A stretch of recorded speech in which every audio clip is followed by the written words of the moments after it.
So, some of you may know already that PACA was part of what we at Jesuits West had already been doing for about 3 years, which was a youth advocacy summit that would happen every year. We have about 10 Jesuit high schools in the state of California and 3 universities.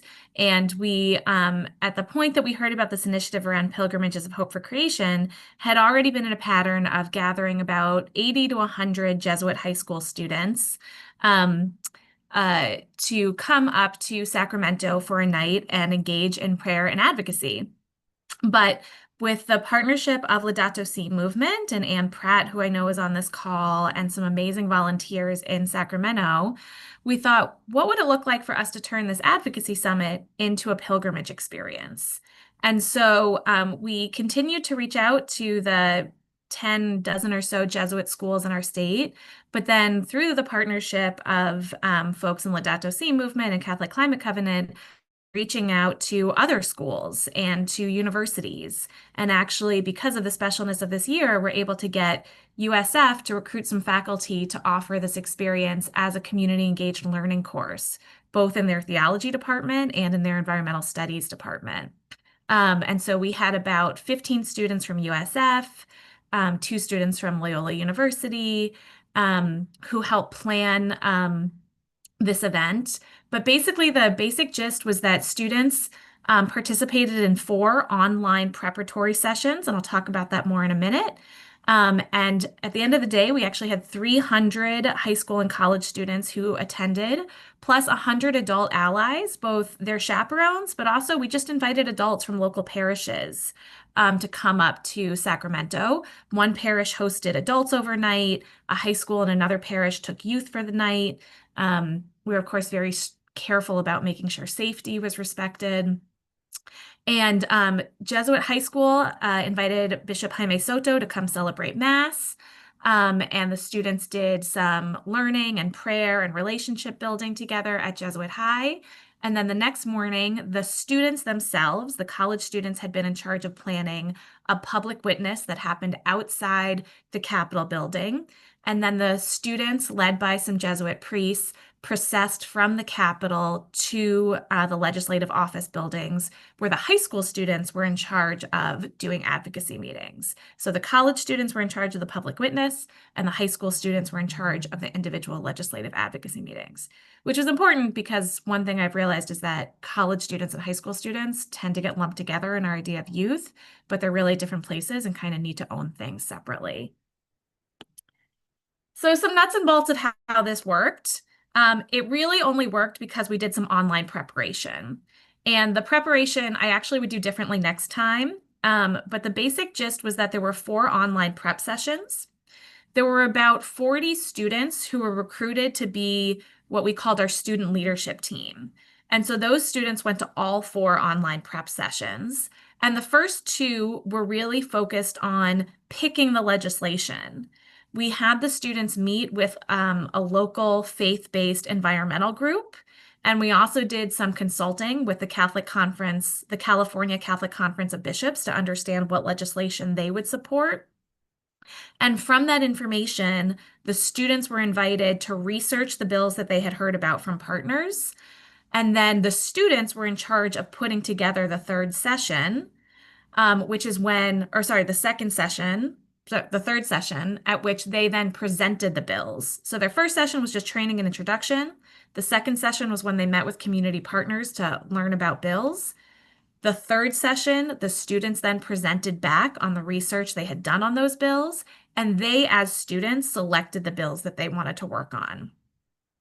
And then we then had 2 sessions that were sort of for the larger group, in which students trained each other on what the bills were. So our student leaders trained new people, and the new people kind of started practicing and rehearsing and actually doing their meetings, which means groups had to meet by caucus. So we had groups in San Diego meet together. We had groups in Oakland meet together, because obviously your meetings are going to be localized to your legislators. And we also had volunteer coaches who were willing to be in those rooms with young people, helping them prep.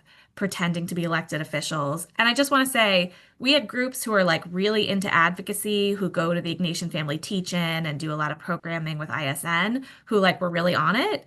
Then we also had groups who had never done anything like this before, who were really kind of, I think, overwhelmed by the idea and did a lot of the preparation last minute.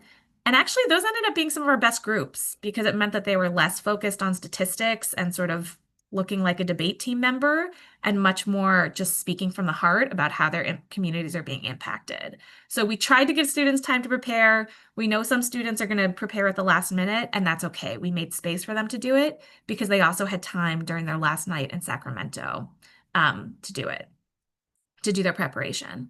One thing I want to name that was really important is that, and it can sound like a lot of work, we scheduled the advocacy meetings for students. This was a lot of debate. There's always some hope that we can just have the high schools do their own scheduling. Because we had multiple high schools coming from one area, it was pretty important that we were doing the scheduling so that we could make sure that all high schools got two meetings, especially when students are coming all the way from San Diego, which means they're taking an 8-hour bus ride. It was really important that we were doing the follow-up and sort of making sure, we had 5 different ministries coming from San Diego. We didn't want them to all try and get meetings with the same legislator because we knew that probably they wouldn't get the meetings if they all tried. So we did, and that's a lot of work that we are willing to take that on. And it took a volunteer team of 4 people kind of taking the lead for different regions and scheduling those meetings.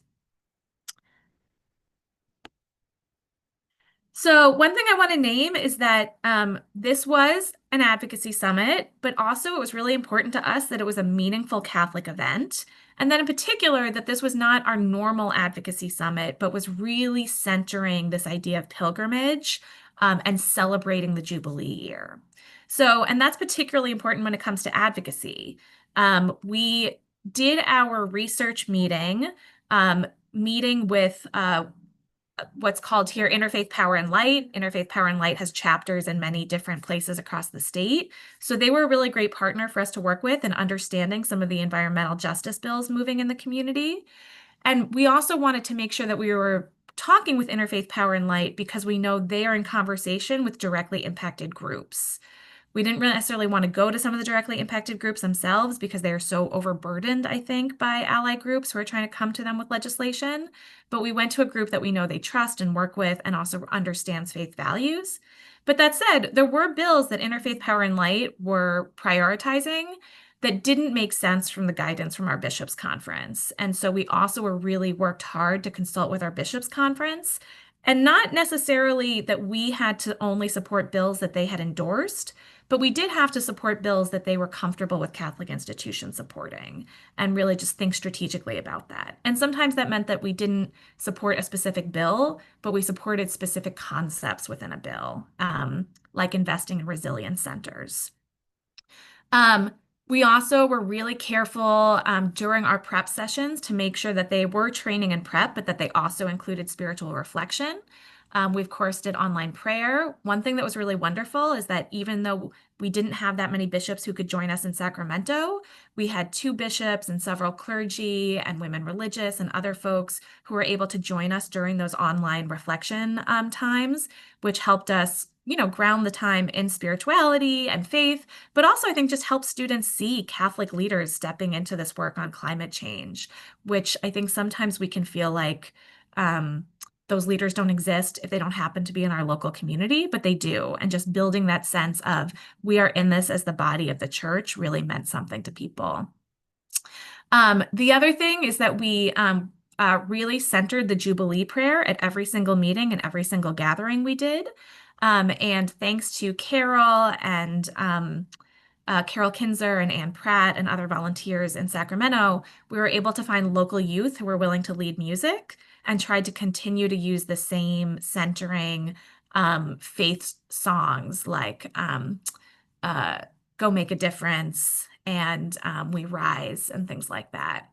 The other thing that was super, super, super essential for us is, again, thanks to an amazing volunteer, Carol Kinzer, we developed a pilgrimage reflection guide that was full of like really fun activities like, prayer reflection questions, but also like word puzzles and questions and trivia, and thinking about what Jesus would do in this environmental moment, that we asked students to engage with on their bus ride up to Sacramento and during their downtime in the trip. And even that was a resource that we could offer to teachers to use with students in their preparation. During their meetings, they could use some of the questions from that guide.